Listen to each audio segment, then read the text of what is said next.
Netflix Warner బ్రోస్ని కొనేసిన తర్వాత కూడా మళ్ళీ ఇప్పుడు పారమౌంట్ వాళ్ళు న్యూగా ఆఫర్ చేస్తున్న ఆ హాస్టల్ బిడ్ అంటే ఏంటి, దాంతో నెట్ఫ్లిక్స్ నుండి మళ్ళీ వార్నర్ బ్రోస్ యాసెట్స్ అంతా కూడా ఇప్పుడు పారమౌంట్కి దక్కుతుందా, లేదంటే నెట్ఫ్లిక్సే వాటిని కంటిన్యూ చేస్తుందా?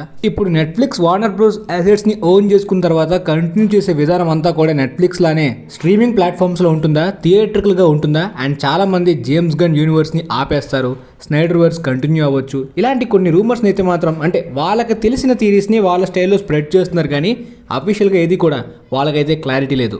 బట్ నెట్ఫ్లిక్స్ ఓన్ చేసుకోవడం వల్ల చాలా వరకు ఈ థియేటర్స్ ఎగ్జిబిటర్స్ టీమ్ కానీ, ఇండిపెండెంట్ డైరెక్టర్స్ కానీ, యాక్టర్స్ కానీ, రైటర్స్ కానీ, ఇలా చాలా మంది కొంత భయం అయితే పడుతున్నారు. థియేటర్స్ మీద ఎంతో కొంత ఎఫెక్ట్ అయితే నెట్ఫ్లిక్స్ వార్నర్ బ్రోస్ అసెట్స్ని కొనుక్కోవడం వల్ల పడుతుంది, కానీ కంప్లీట్గా ఆ అసెట్స్ని థియేటర్స్లో వాడకుండా ఓన్లీ స్ట్రీమింగ్ కోసమే నెట్ఫ్లిక్స్ అయితే వాడుకోదు. కానీ వీటిని నెట్ఫ్లిక్స్ యూజ్ చేసుకోవడం వల్ల చాలా పెద్ద ప్రమాదం ఉంది. అదేంటో కూడా క్లియర్గా ఈ వీడియోలో తెలుసుకుందాం. దాంతోపాటు అవెంజర్స్ డూమ్స్డే యొక్క టీజర్ ట్రైలర్ అప్డేట్స్ గురించి కూడా క్లియర్గా ఈ వీడియోలో తెలుసుకుందాం. నెట్ఫ్లిక్స్ కంప్లీట్గా వార్నర్ బ్రోస్ యొక్క theatrical, non theatrical, video games ఇలా అన్ని అసెట్స్ని కొనేసింది. మొత్తానికి $72 బిలియన్ అయితే మాత్రం ఈ డీల్ని కొనేసింది. కాకపోతే డెప్స్తో కలిపి మొత్తం 83 బిలియన్ దగ్గర వరకు. సో ఈ ఎంటైర్ బిడింగ్ వార్లోని నెట్ఫ్లిక్స్ విన్ అయిపోయి వార్నర్ బ్రోస్ని కొనేసి అనౌన్స్మెంట్ కూడా ఇచ్చేసిన తర్వాత మళ్ళీ పారమౌంట్ ఎలా ఎంటర్ అయింది, అసలు ఈ హాస్టల్ బిడ్ అంటే ఏంటో కూడా కంప్లీట్గా తెలుసుకుందాం. కంపెనీ హెడ్స్ కానీ, డైరెక్టర్స్ కానీ మన డీల్ని క్యాన్సిల్ చేసినప్పుడు, రిజెక్ట్ చేసినప్పుడు డైరెక్ట్గా షేర్ హోల్డర్స్తో కూడా డీల్ని కుదుర్చుకోవచ్చు. మరి కంపెనీ హెడ్స్ పారమౌంట్ వాళ్ళ ఆఫర్ని ఎందుకు రిజెక్ట్ చేశారో మనకు తెలియదు, కానీ ఇప్పుడు పారమౌంట్ వాళ్ళు నెట్ఫ్లిక్స్ కొనేసిన తర్వాత కూడా డైరెక్ట్గా షేర్ హోల్డర్స్ తోటి డీల్ని కుదుర్చుకుంటున్నారు. అది ఎలా అంటే, నెట్ఫ్లిక్స్ ఒక షేర్కి $27.75 ఆఫర్ చేసి మొత్తంగా 72 బిలియన్స్కి కొనుక్కుంది కదా, డెప్స్తో కలిపి 82 బిలియన్స్. ఇప్పుడు పారమౌంట్ వాళ్ళు ఒక షేర్కి $30 ఆఫర్ చేస్తున్నారు, అంటే మొత్తంగా 108 బిలియన్స్. ఈ ఆఫర్ని పారమౌంట్ వాళ్ళు కంపెనీ హెడ్స్ ఆల్రెడీ డైరెక్టర్స్ అందరూ కూడా రిజెక్ట్ చేసిన తర్వాత ఇప్పుడు వార్నర్ బ్రోస్ వాళ్ళ షేర్ హోల్డర్స్ తోటి డైరెక్ట్గా డీల్ చేస్తున్నారు, కాబట్టి దీన్ని హాస్టల్ బిడ్ అంటారు. సో ఈ హాస్టల్ బిడ్స్ అనేవి విన్ అయ్యే అవకాశాలు ఎక్కువ శాతం ఉన్నాయా అంటే, గతంలో కొన్నిసార్లు విన్ అయ్యాయి, కొన్నిసార్లు ఫెయిల్ అయ్యాయి. బట్ ఎలాన్ మస్క్ లాంటి వాళ్ళు అయితే మాత్రం ఈ హాస్టల్ బిడ్ ద్వారానే ట్విట్టర్ని కొనేశారు కదా, అప్పుడు అది ట్విట్టర్ నుండి ఎక్స్గా మారిపోయింది. ఆ విధంగా పారమౌంట్ వాళ్ళు కూడా ఈ హాస్టల్ బిడ్లో విన్ అయ్యే అవకాశం అయితే ఉంది, కానీ ఇంతవరకు క్లారిటీ రాలేదు. కొన్ని రూమర్స్ ప్రకారం వార్నర్ బ్రోస్ వాళ్ళ హెడ్స్ అండ్ కంపెనీ డైరెక్టర్స్ వీళ్ళందరూ కూడా పారమౌంట్ యొక్క ఆఫర్ని మొదట రిజెక్ట్ చేయడానికి కారణం ఏంటంటే, పారమౌంట్ వాళ్ళకున్న రీచ్ ప్రకారం, వాళ్ళ పనితీరు ప్రకారం వాళ్ళ దగ్గర ఉన్న అసెట్స్ని మెయింటైన్ చేయడమే కష్టమవుతుంది. ఇంత అసెట్స్ని వాళ్ళు మెయింటైన్ చేయలేకపోవచ్చు, ఎక్కువ శాతం రీచ్ అవ్వలేకపోవచ్చు అని చెప్పి వాళ్ళు నెట్ఫ్లిక్స్ తోటి డీల్ని కుదుర్చుకున్నారు. బట్ ఇనీషియల్గా పారమౌంట్ వాళ్ళు ఎంత ఆఫర్ చేస్తారో మనకు తెలియదు, కానీ ఇప్పుడు నెట్ఫ్లిక్స్ కన్నా చాలా ఎక్కువ ఆఫర్ చేస్తున్నారు. సో మేబీ షేర్ హోల్డర్స్ అయితే డిసిషన్ తీసుకునే అవకాశం ఉంది. బట్ పారమౌంట్ వాళ్ళు ప్రామిస్ చేసింది ఏంటంటే, థియేట్రికల్ గా వాళ్ళు ఇయర్లీ 30 ఫిల్మ్స్ పక్కాగా ప్రొడ్యూస్ చేస్తాం, రిలీజ్ చేస్తామని కాన్ఫిడెంట్ గా చెప్తున్నారు. కాబట్టి వార్నర్ బ్రోస్ అసెట్స్ ని వాళ్ళు పక్కాగా ఇయర్లీ వాడుకునే అవకాశం ఉంది. 30 ఫిల్మ్స్ అంటే పక్కాగా అందులో వార్నర్ బ్రోస్ వాళ్ళ అసెట్స్ తోటి ఎవ్రీ ఇయర్ కౌంట్ చేసుకున్నా కూడా చాలా వరకు వాళ్ళ ఐపీస్ అన్ని కూడా పారమౌంట్ వాళ్ళు బాగానే యూజ్ చేసుకునే అవకాశం కూడా ఉంది. కాబట్టి ఈ హాస్టల్ బిడ్ విన్ అవ్వాలని చాలా మంది theatrical chains, for example exhibitors కానీ, అండ్ ఇండిపెండెంట్ డైరెక్టర్స్ కానీ, రైటర్స్ కానీ, చాలా వరకు యాక్టర్స్ కానీ కోరుకుంటున్నారు అనమాట. వీళ్ళందరూ కూడా ఇందులో భయపడడానికి ఏమైంది బ్రో, నెట్ఫ్లిక్స్ డైరెక్ట్ గా స్ట్రీమింగ్ లో రిలీజ్ చేసి థియేటర్స్ ని చంపేస్తుంది అనే భయం వలన అంటే అది మాత్రమే కాదు. ఎస్, నెట్ఫ్లిక్స్ మార్కెటింగ్ స్ట్రాటజీ అంతా కూడా థియేట్రికల్ సినిమా కన్నా హోమ్ సినిమాకే వాళ్ళు ఎక్కువగా ప్రిఫర్ చేస్తారు, ఎందుకంటే అది స్ట్రీమింగ్ ప్లాట్ఫామ్ కాబట్టి.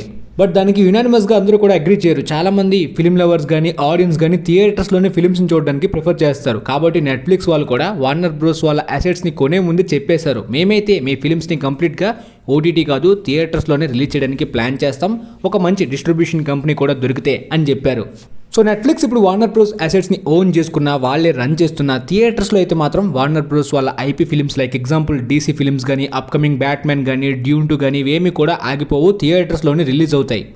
థియేట్రికల్ అంటే మేబీ లిమిటెడ్గా నెట్ఫ్లిక్స్ వాళ్ళు 1 వీక్ వరకు రన్ చేసి తర్వాత ఓటీటీలో రిలీజ్ చేస్తారు. ఆ విధంగా మాత్రమే లిమిటెడ్ రిలీజ్ ఉంటుందా, లేదంటే కొన్ని వారాల వరకు మాత్రమే ఉంటుందా అని కూడా భయపడాల్సిన అవసరం లేదు. నెట్ఫ్లిక్స్ వార్నర్ బ్రోస్ వాళ్ళ బిగ్ బ్లాక్ బస్టర్స్ అంటే బిగ్ బడ్జెట్స్, ఎక్స్పెన్సివ్, పెద్ద పెద్ద ఫ్రాంచైజ్ ఫిల్మ్స్ అన్నింటినీ కూడా థియేటర్స్లోనే కంటిన్యూ చేస్తుంది. ఫర్ ఎగ్జాంపుల్ 1 మంత్ వరకు కూడా కంటిన్యూ చేయొచ్చు. ఫర్ ఎగ్జాంపుల్ రీసెంట్లీ F1 ఫిల్మ్ని యాపిల్ టీవీ వాళ్ళు తీసి వార్నర్ బ్రోస్ తోటి డీల్ కుదుర్చుకుని డిస్ట్రిబ్యూట్ చేసి చాలా వరకు గ్రాండియర్గానే థియేటర్స్లోనే రన్ అయ్యేలాగా చేసి తర్వాత ఓటీటీలో ప్రమోట్ చేసుకోవడానికి కూడా ప్లాన్ చేసుకున్నట్టే నెట్ఫ్లిక్స్ వాళ్ళు కూడా ఈ ఫ్రాంచైజీని సేమ్ అదే విధంగా యూజ్ చేసుకునే అవకాశం కూడా ఉంది.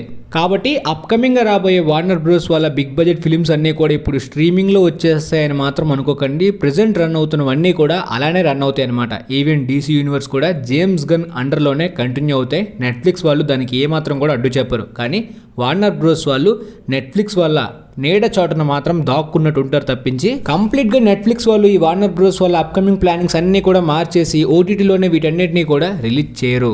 మరికొంతమంది అయితే మాత్రం జేమ్స్ గన్ని ఆపేసి స్నైడర్ వర్స్ని కంటిన్యూ చేస్తారని చెప్పి అంటే వాళ్ళకి అనిపించింది చెప్పేస్తున్నారు, యాక్చువల్ ఫ్యాక్ట్స్ కాకుండా. బట్ నిజానికి నెట్ఫ్లిక్స్ వాళ్ళు ఆల్రెడీ జాక్ స్నైడర్ని ఫైర్ చేసేసారు. నెట్ఫ్లిక్స్లో ఆయన తీసిన ఫిల్మ్స్ అన్నీ కూడా కంప్లీట్గా లాసెస్ అనమాట. రెబల్ మూన్ ఫిల్మ్స్ చాలా బడ్జెట్ పెట్టారు, దానికి కంప్లీట్గా రిటర్న్ అయితే స్ట్రీమింగ్ వ్యూస్లో కూడా రాకపోవడం వల్ల నెట్ఫ్లిక్స్ చాలా లాస్ని ఫేస్ చేసింది. ఈవెన్ క్రిటికల్గా ఏమైనా బాగున్నాయంటే అందులో కూడా చాలా వరకు వరస్ట్ రివ్యూస్ వచ్చాయి. కాబట్టి నెట్ఫ్లిక్స్ జాక్ స్నైడర్ చాలా ఫిల్మ్స్ని అంటే నెట్ఫ్లిక్స్లో ప్లాన్ చేసుకున్నవన్నింటినీ కూడా క్యాన్సిల్ చేసేసి ఆయన్ని సైడ్ చేసేసారు. వాళ్ళతో ఉన్న ప్రాజెక్ట్స్ని క్యాన్సిల్ చేసుకున్న నెట్ఫ్లిక్స్ ఇప్పుడు వార్నర్ బ్రోస్ దగ్గర ఉన్న ఈ డీసీ స్నైడర్ వర్స్ని కంటిన్యూ చేస్తుందని చెప్పి ఎలా అనుకున్నారో ఈ ఆన్లైన్లో ఫేక్ న్యూస్ని స్ప్రెడ్ చేసేవాళ్ళు.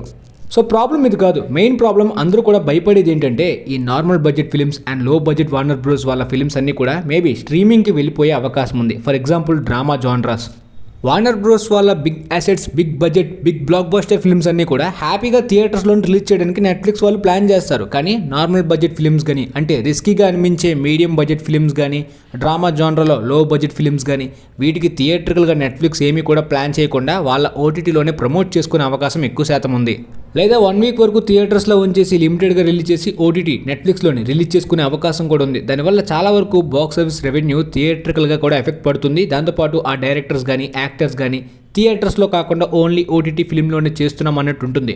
కానీ అందరూ భయపడే మెయిన్ డేంజర్ ఇది మాత్రమే కాదు, ముఖ్యంగా నెట్ఫ్లిక్స్ వాళ్ళ ఓక్ ఐడియాలజీ. వాళ్ళు స్క్రిప్ట్స్ని ఓకే చేయడంలోని ఒక ఆల్గరిథంని టెంప్లెట్ని ఫాలో అవుతారు. దాన్ని మాత్రమే ఇప్పుడు రైటర్కి కానీ డైరెక్టర్కి కానీ ఇస్తే వాళ్ళ క్రియేటివిటీ ఫ్రీడమ్ అనేది కంప్లీట్గా చనిపోతుంది. ఫర్ ఎగ్జాంపుల్ నెట్ఫ్లిక్స్ వాళ్ళ ఓక్ ఐడియాలజీ ఎలా ఉంటుందో మీ అందరికీ తెలిసిందే. వైట్ క్యారెక్టర్స్కి బ్లాక్ యాక్టర్స్ని క్యాస్ట్ చేయడం, స్ట్రైట్ క్యారెక్టర్స్ని గే చేయడం. అంటే గేస్, లెస్బియన్స్, బ్లాక్ వీళ్ళు కూడా మనుషులే కదా, ఎప్పుడు కూడా వైట్ హీరోసే ఎందుకు ఉండాలి, బ్లాక్ వాళ్ళు కూడా ఉండాలి కదా, దాంతోపాటు ఎప్పుడు కూడా స్ట్రైట్ హీరోసే ఎందుకు ఉండాలి, గే హీరోస్ కూడా ఉండాలి కదా అనే ఈ ఓక్ ఐడియాలజీ వల్ల ఈ బ్యాట్మ్యాన్, సూపర్ మ్యాన్ని కూడా బ్లాక్ కలర్లో మార్చేసి వాళ్ళని కూడా గే హీరోస్గా మార్చేసే అవకాశం కూడా ఉందనే భయం చాలా మందిలో ఉంది. అందువల్లనే న్యూ డైరెక్టర్స్ గిల్డ్ ప్రెసిడెంట్ అయిన క్రిస్టోఫర్ నోలన్ గారు నెట్ఫ్లిక్స్ తోటి ఒక ఎమర్జెన్సీ మీటింగ్ని కూడా అరేంజ్ చేశారు. నెట్ఫ్లిక్స్ ఇప్పుడు ఈ యాసెట్స్ని ఓన్ చేసుకోవడం వలన థియేట్రికల్ చైన్స్కి ఎంత ఎఫెక్ట్ పడుతుంది, వాళ్ళ స్ట్రాటజీ ఏంటి, థియేట్రికల్గా వాళ్ళు ఎంతవరకు డ్యామేజ్ చేయకూడదు, అండ్ ముఖ్యంగా డైరెక్టర్స్కి ఇవ్వాల్సిన క్రియేటివిటీ ఫ్రీడమ్ ఇవ్వాలని చెప్పి ఈ మీటింగ్లో అయితే మాత్రం క్రిస్టోఫర్ నోలన్ గారు ప్లాన్ చేశారంట. మరి ఆ మీటింగ్ యొక్క రిజల్ట్ ఏంటో ఇంతవరకు తెలీదు. బట్ డైరెక్టర్స్ గిల్డ్ ప్రెసిడెంట్కి ఇంత యాక్సెస్ ఉంటుందా, డైరెక్ట్గా నెట్ఫ్లిక్స్ని వాళ్ళు డిమాండ్ చేయగలరా అంటే ఖచ్చితంగా చేయలేరు. నెట్ఫ్లిక్స్ వాళ్ళు మాకు నచ్చినట్టే మేము తీస్తాం, మాకు నచ్చినట్టే చూపించుకుంటాం, మాకు నచ్చినట్టే రిలీజ్ చేస్తామంటే ఈ డైరెక్టర్స్ గిల్డ్ టీంలో ఉన్న వాళ్ళందరూ కూడా నెట్ఫ్లిక్స్ని బ్యాన్ చేస్తారు, నెట్ఫ్లిక్స్తో పని చేయకూడదని నిర్ణయించుకుంటారు. దాంతో నెట్ఫ్లిక్స్కి ఉన్న రెప్యుటేషన్ చాలా వరకు డ్యామేజ్ అవుతుంది. క్వాలిటీ ఫిల్మ్స్ రాకపోతే కంప్లీట్గా ఆడియన్స్ కానీ సబ్స్క్రైబర్స్ని కానీ నెట్ఫ్లిక్స్ కోల్పోతుంది. కాబట్టి ఈ డైరెక్టర్స్ గిల్డ్ ప్రెసిడెంట్ ఇచ్చే కొన్ని రూల్స్ని నెట్ఫ్లిక్స్ తప్పకుండా పాటించాల్సి వస్తుంది. దాంతోపాటు నెట్ఫ్లిక్స్ యొక్క క్రియేటివ్ కంట్రోల్ ఎప్పుడు కూడా బ్యాడ్ గానే ఉంటుంది. ఈవెన్ స్ట్రీమింగ్ ప్లాట్ఫామ్స్ ని నెట్ఫ్లిక్స్ చాలా వరకు ప్రాఫిట్స్ రాకపోతే చాలా మంచి షోస్ లైక్ మైండ్ హంటర్, 1899 లాంటి సిరీస్ ని మధ్యలోనే ఆపేస్తుంది. అదే ఎక్కువ రీచ్ వస్తుందంటే మధ్యలోనే ఆపేయాల్సిన చిన్న చిన్న స్టోరీస్ లో ఉండే సిరీస్ ని కూడా అలా లాగుతూనే ఉంటుంది, సీజన్స్ వైజ్ గా మిల్కింగ్ చేస్తూ. So main Netflix creative control వల్లనే చాలా మంది భయపడుతున్నారు ఈ వార్నర్ బ్రోస్ వాళ్ళ అసెట్స్, ఐపీస్ అన్ని కూడా ఇక స్పాయిల్ అయిపోయినట్టేనా అని. అదే ఒకవేళ దీన్ని పారమౌంట్ వాళ్ళు ఓన్ చేసుకున్నట్టయితే, for example mission impossible dead reckoning wrong టైంలో రిలీజ్ అయ్యి చాలా పెద్ద లాస్ని ఫేస్ చేసినా కూడా దానికి కంటిన్యూషన్గా రాబోయే ఫైనల్ రేకనింగ్కి ఎలాంటి అబ్జెక్షన్ కూడా ఇవ్వకుండా ఇవ్వాల్సిన బడ్జెట్ ఫ్రీడమ్ ఇచ్చేసి హై బడ్జెట్లోనే రిలీజ్ చేశారు. రెండింటికి క్రిటికల్గా మంచి అప్రిషియేషన్ వచ్చింది. సో ఇవ్వాల్సిన క్వాలిటీని అయితే మాత్రం వాళ్ళు ప్యాషనేట్గా డెలివర్ చేశారు. అదే నెట్ఫ్లిక్స్ అయితే పక్కాగా డెలివర్ చేయకుండా మధ్యలోనే డ్రాప్ అయిపోతుంది. అయినా స్టిల్ ఈ స్టూడియోస్ అనేవి కూడా చాలా వరకు క్రియేటివ్ కంట్రోల్ వలన చాలామంది ఇండిపెండెంట్ ఫిల్మ్ మేకర్స్ కానీ ఒరిజినల్స్ కానీ సినిమా యొక్క క్రియేటివిటీ చనిపోతుంది. పెద్ద పెద్ద స్టూడియోస్ అన్నీ కూడా ఐపీస్ వెనక, ఈ ఆల్గరిథం ఫార్ములాస్ వెనక మాత్రమే పడుతున్నారనే నెగిటివ్ ఒపీనియన్ కూడా చాలామంది ఫిల్మ్ లవర్స్లో ఉన్నప్పటికీ ఈ చాలా పెద్ద పెద్ద డిస్ట్రిబ్యూషన్ కంపెనీస్ ఎవ్రీ ఇయర్ కూడా ఆస్కార్ కోసం ఒక ప్రెస్టీజ్ కేటగిరీ అన్నట్టు వాళ్ళు బాక్స్ ఆఫీస్ దగ్గర లాస్ అయినా పర్లేదని చెప్పి కొన్ని ఫిల్మ్స్ ని ప్రొడ్యూస్ చేస్తారు. దానివల్ల ఎంతో కొంత ఆర్ట్ ఈ కమర్షియల్ ఏరాలోనే కాస్తైనా బ్రతుకుతుంది. అదే నెట్ఫ్లిక్స్ అయితే మాత్రం లాస్ వస్తుంది, ఫెయిల్ అవుతున్నామంటే మాత్రం పక్కాగా రిస్క్ తీసుకునే అవకాశం చనిపోతుంది. అందుకే చాలా మంది నెట్ఫ్లిక్స్ వల్ల భయపడుతున్నారనమాట ఈ అసెట్స్ ని ఓన్ చేసుకోవడం వలన. మరి ఈ హార్షెల్ బీడ్ విన్ అయితే బాగుంటుంది, చూద్దాం ఏమవుతుందో. ఇక అవెంజర్స్ డూమ్స్ డే అనేది ఈ డిసెంబర్ 11th కి టీజర్ రిలీజ్ అవుతుంది, డిసెంబర్ 13th కి రిలీజ్ అవుతుందని చాలా ఫేక్ రూమర్స్ అయితే స్ప్రెడ్ అయ్యాయి. కానీ వాళ్ళు ఇనీషియల్ గా Avatar third part fire and ash film తోటి వాళ్ళ ఫస్ట్ టీజర్ ని రిలీజ్ చేద్దామని డిస్నీ వాళ్ళు ప్లాన్ చేసుకున్నారు. ప్రెసెంట్ వస్తున్న న్యూస్ ప్రకారం ఓన్లీ థియేటర్స్ లో మాత్రమే ప్లే చేయొచ్చు, యూట్యూబ్ లోని అంత త్వరగా రాకపోవచ్చు అంట. ఎందుకంటే రిలీజ్ కి ఇంకొక 1 year ఉంది కాబట్టి దీన్ని థియేటర్స్ లోని మార్కెటింగ్ వైజ్ గా డిస్నీ వాళ్ళు యూజ్ చేసుకుంటున్నారు. ఈ టీజర్ 1 minute 25 seconds ఉంటుందంట. ఇందులోని చాలా వరకు ఓల్డ్ ఫిల్మ్స్ యొక్క ఫ్లాష్ బ్యాక్ సీన్సే ఉండే అవకాశం ఉంది. న్యూ ఫుటేజ్ కేవలం 30 seconds మాత్రమే ఉండే అవకాశం ఉందని న్యూస్ వచ్చింది. కానీ ఇప్పుడు ఇంకొక గుడ్ న్యూస్ ఏంటంటే 4 teams ఈ డూమ్స్ డే టీజర్ ట్రైలర్స్ కి వర్క్ చేస్తున్నాయి. అంటే 4 different టీజర్ ట్రైలర్ కట్స్ అయితే మాత్రం వాళ్ళు రెడీ చేసుకుంటున్నారంట. అంటే ఎవ్రీ వీక్ కి ఆ టీజర్ కట్ అనేది Avatar fire and ash film తోటి అటాచ్ చేయబడుతుంది. అంటే డిఫరెంట్ కట్స్ 4 weeks వరకు 4 different టీజర్ కట్స్ అయితే మాత్రం థియేటర్స్ లోని ప్లే చేస్తారంట. ఒక కొత్త మార్కెటింగ్ స్ట్రాటజీ లాగా దీన్ని ప్లాన్ చేసుకున్నారు. మేబీ ఆ 4 different కట్స్ లో కూడా పెద్ద డిఫరెన్స్ ఏమీ ఉండకపోవచ్చు, కాకపోతే ఏదో చూసేస్తున్నాం కొత్తది అనే ఫీల్ తప్పించి మోస్ట్లీ 4 different కట్స్ కూడా ఒకే విధంగా ఒకే స్టైల్లో ఉండే అవకాశం కూడా ఉంది.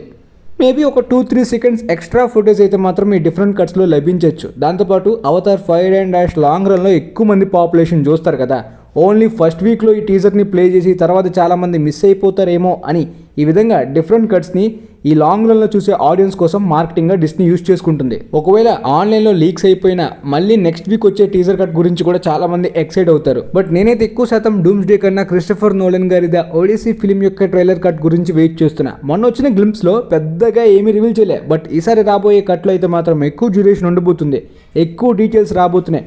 మరి నోలన్ గారు మొత్తం ఎంటైర్గా ఐమాక్స్ కెమెరాస్తో షూట్ చేసిన ఈ ఫిల్మ్లో ఏ రేంజ్ ఎపిక్నెస్ ఉందో విట్నెస్ చేయాలి కదా. ముందుగా ఒక స్మాల్ గ్లింప్స్ టీజర్ లాగా చూద్దాం మరి ఏమవుతుందో. మీకైతే ఈ అప్డేట్స్ క్లారిటీగా అర్థమే అనుకుంటున్నాను. ఇక నెక్స్ట్ వచ్చే అప్డేట్స్ అన్ని కూడా మాక్సిమం కవర్ చేస్తా. రీసెంట్గా కొన్ని ఫిల్మ్స్కి రివ్యూస్ ఇవ్వలేకపోయాను, బట్ అప్కమింగ్గా Indian box office, Hollywood box ఆఫీస్లో వాటిని కవర్ చేయడానికి కూడా ప్రయత్నిస్తాను.